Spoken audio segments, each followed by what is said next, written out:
G'day guys, ZiggyD here, and welcome back for my recap of Blizzcon Day 2, Diablo 3 Reaper of Souls, Part 2, because in the last one I talked about the Crusader and class changes coming up, but it was all too much from the panels that day to talk about in one video. So in this second video I'm going to be talking about what they revealed in terms of itemization, crafting, and legendaries, and some pretty exciting stuff here. I do have to admit that overall I'm disappointed that there wasn't more talked about at BlizzCon. Feels like the game is further away than we expected, but the things I did talk about are looking really good, and I'm still pretty excited for the expansion pack, just not expecting it anytime soon. So, the first thing they revealed was the Mystic. Now, of course, we've seen that the Mystic will be able to transmogrify and enchant items. Transmogrification was showed off, and basically you, once you've had an item at some point in your character's career, I guess, probably starting with the expansion pack, you can then always apply the look of that item to any other item you like. So, if you have a helmet you like the look of, then you can easily transmogrify that over your current helmet and keep the look of that forever. So collect up the items that you really like the look of for now, because you might want to transmogrify them in Reaper of Souls. So next up was enchanting, and this is the big one that's going to be a big game-changing thing for Diablo 3 Reaper of Souls, and it's going to be a huge part of their strategy for getting people to mostly go self-found, to take away trading because they're taking away the auction house, and to make self-found just a lot more viable. And in fact, in their Q&A, someone asked, how they're going to deal with like the big flood of gold when the auction house shuts down, and they said that enchanting was a big part of it. It was also a big part of, instead of implementing another trading system, which they might still do, they might not do, they seem to mostly be focusing on enchanting and making that as viable as possible for characters to do solo and to gear up their characters well. So, pretty interesting, but let's take a little bit of a deeper look at it. Enchanting allows you to select a property of an item and replace it with one of 3 random properties. So one of the options, so basically you have a stat on your sword or whatever that you don't like or you want to change, you can select that and you get 3 random properties. Now one of those options will always be the original stat that you wanted to replace it, so you can't actually go backwards. If you don't like the other 2 roles, then you just select the same stat you had before, and you're out a bit of money, you're out a bit of crafting materials and things like that. But you don't go backwards in terms of the actual item, so you're only ever going forwards or spending some money for the chance to go forwards. This is also repeatable as many times as you like, so you can, if you have this one item that has a lot of potential and you're really excited to create a story, create this own legendary yourself, this item that ends up being perfect eventually, you can spend as many times and as much gold and resources as you want trying to re-roll it over and over again until you get that perfect combination of perfect stats that you want. And that's pretty fun. I've seen things like that in Path of Exile, and it makes for some pretty epic tales and for some pretty epic items, so I think this will have a lot of potential to be a lot of fun in Reaper of Souls. Now, the amount of gold also seemed, from the brief videos they showed, it seemed to be quite high, so it should be a pretty nice gold sink. But this might be something that changes over time. They might have to rebalance it based on, some players won't have a bunch of gold, and lots of players will have a lot of gold from the auction houses. So they kind of have to make it so it's suitable for both players. The people who have a lot of gold now, they'll be able to use it a bit more, but it should still be viable for people that didn't participate in the auction house before to use. It should still be viable for them. So next up, they talked about Loot 2.0. They talked about 3 main principles behind Loot 2.0, and that feeds into the rest of the things we'll talk about here.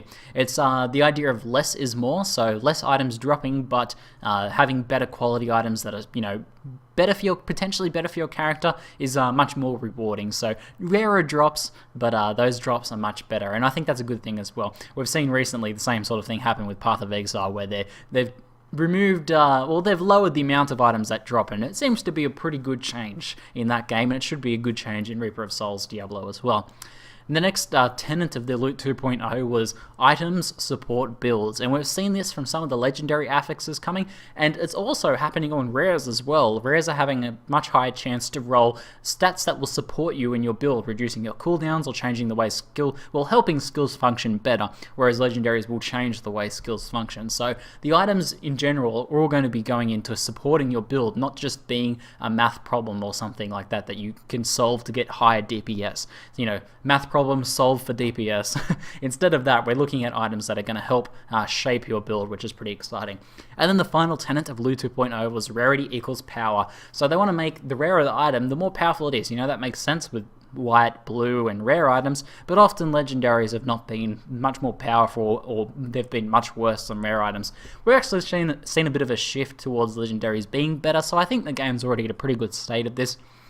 And honestly, I believe that the best items should be rares. I think the most impossibly perfectly rolled rares should always outmatch legendaries. But I don't know, it seems like they want to make legendaries always the end game, always the best. And I guess if there's different ways of rolling legendaries, and because we're going to be able to craft on legendaries as well, maybe this will still be interesting, but we'll see how that plays out. I'm a little bit unsure about this last one. So, Loot 2.0 Smart Drops. Smart Drops is a big part of Loot 2.0, and this kind of focuses in on items supporting your builds and the less is more tenets. Basically, the following things are chosen based on the class that you were playing at the time of the drop. So this is item type, so if you're a barbarian, you know, you're going to have axes more than crossbows.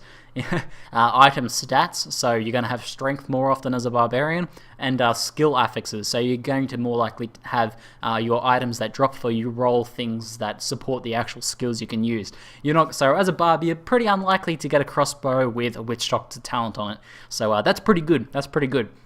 Now, overall, this smart drop thing is that each item has a chance to be a smart drop. So you will still see some items that are good for your ults or good for friends, or, you know, I guess just vendor trash. But I think that's actually pretty important. Not every item should be a smart drop, and that seems to be something they agree with, and they don't want to do that as well. Because I think it's really fun to have an item drop that's amazing, but not good for your character. And then you're like, okay, this is an amazing wizard item. I'm going to roll a wizard just to use this item, or I have a wizard friend I can trade this to or give this to. And I think that's a really exciting part of any action RPG, so it's good that they're sticking with that. Now, next up is stat grouping, and this is a new announcement to Reaper of Souls. We didn't really see anything about this in the data mining, at least to my knowledge. But basically, stat grouping is that there's now primary and secondary stats on items. Primary, as you would expect, are your main stats, crit, attack speed, all of that sort of stuff, all the main things you want on items usually. Secondary stats are magic find, pickup radius, run speed, all those extra sort of things, you know, health globes and all that sort of stuff. These are the things that you sometimes want in your build, but you don't want to sacrifice these other stats for. So often, you know, you'd have a choice, you know, I want to get magic find on my gear, but I don't want to drop crit chance to do so.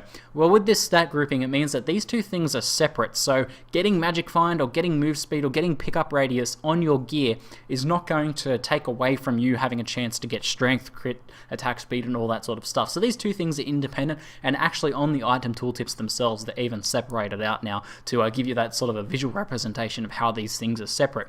Now, in terms of crafting, this is actually pretty important in terms of enchanting, because you enchant these things separately as well. So if you're rolling one of your main stats, you're not going to have like magic find appear on that. You have to re-roll your secondary stats to be able to get magic find, or add a secondary stat, I guess. But these things are separate in both crafting and drops, so you have more chance to add these secondary stats to your build without it taking away from the core stats, which should make itemization a bit more satisfying, I think, in Diablo. We'll see how it plays out, but I think this is a pretty good addition, and I'm pretty excited for it. Next up, they started talking about legendaries. This was actually a pretty big focus, and, you know, legendaries are the amazing items that you play these games for, so we should have an appropriate focus on legendaries. Legendaries are now planned to be the end game items, so, you know, the thing is chasing this like a set for your character that's going to be perfect, or the perfect legendary for your character. And this makes sense. It was something that was present in Diablo 2. You know, there was still those rares that are really good, and I kind of hope that's still the case, where you still use a few really good rares. But it seems like legendary is going to be, you know, the main gear goal in terms of things that you chase, and that's fine. That makes sense to me. They want, you know, them to be rare, so it kind of sounded like from the way they were talking that they want it to actually be rarer than it is now, because they have increased the drop rate of legendaries to a pretty substantial degree. So maybe they want to go back to a system where it's a bit rarer, but probably not as rare as it was before. So we'll see how they balance that out and what they're doing, but it sounds like they want to change things a little bit. But they want them to be more powerful as a result. So that makes sense. If you're going to make them more rare, make them more powerful and more epic when they do drop, which is important, I think, for a legendary item. They also want to do an improvement pass over all of the existing legendaries, which is pretty exciting because there's a lot of really cool stuff in there that just can't really get used because it's not very good at the moment. So this includes legendaries that drop now will drop at monster level and scale based on that. Now this is something that's present in Diablo 3 on console and it works really, really well. You have, once an item can drop, maybe it has a minimum drop level of 34, level 34. From level 34 onwards, that item will drop and scale to the level you're at. So if that item drops at level 70, it will be a level 70 item with stats matching that. So this improves the amount of time that you can use these different legendaries and makes these legendaries scale with the game and just makes more legendaries available to your character as well, which means more build options because these also have unique affixes on them. So next up, they are also rebalancing the stats on existing legendaries as well, mostly making them more powerful, it sounds like. And then they're adding new powers to existing legendaries as well, so bringing out the theme better in some of these old items. Now they did highlight Frostburns as an item showing off what they were doing. The Frostburns they showed in Reaper of Souls had better stats. It also had a new orange affix, which is designed to give your gameplay and build change. So on the Frostburns, I think it was giving your chill a 50% chance to freeze. So this can change your build by quite a bit.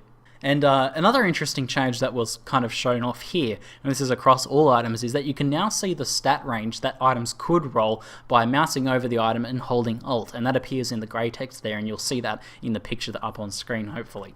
They also showed off a series of other legendaries, which looked more in line with what I would like to see from, legendaries in Diablo 3, so that's pretty exciting, looks pretty promising. They even showed off some ones that kind of look like they were in there as fan fodder for WoW fans and things like that, fans of other Blizzard games, so kind of putting some Easter eggs in there as well, but some pretty cool looking legendaries, and I think overall the loot changes are looking really, really good.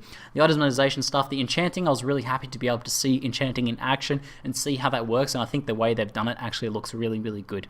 So I'm pretty excited. As I said, I'm still really, really excited for the Reaper of Souls expansion pack.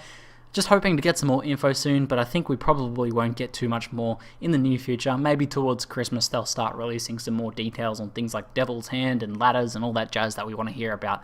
And then, hopefully, maybe sometime next year we'll have a beta and release of the game. Anyway, hopefully you guys enjoyed my BlizzCon recaps. I'm ZiggyD, and thanks for watching.